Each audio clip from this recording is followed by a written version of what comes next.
called scrupulously honest. Find another politician called that.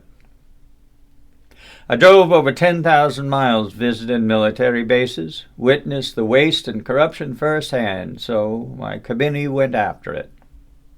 Amazing what you can accomplish if you don't care who gets the credit.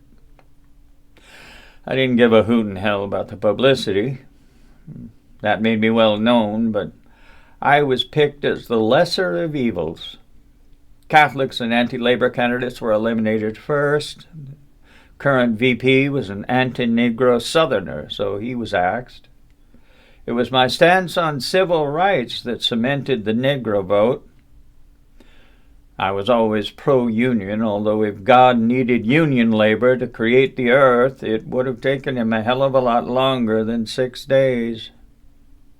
But I didn't want the job. Before the convention, I was called to the Blackmore Hotel in Chicago to meet with the Democratic leaders so they could pressure me into being VP. They made a call to FDR.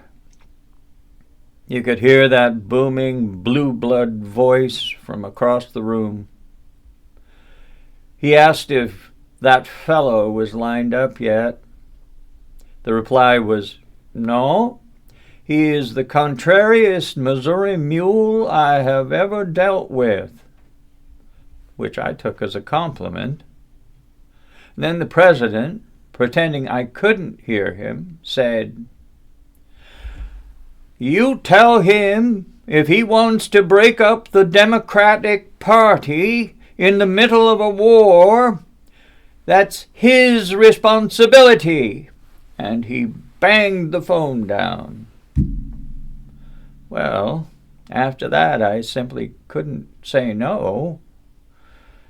At the convention, I gave the shortest acceptance speech ever. 1 sentence. I was not well received, but my speech was.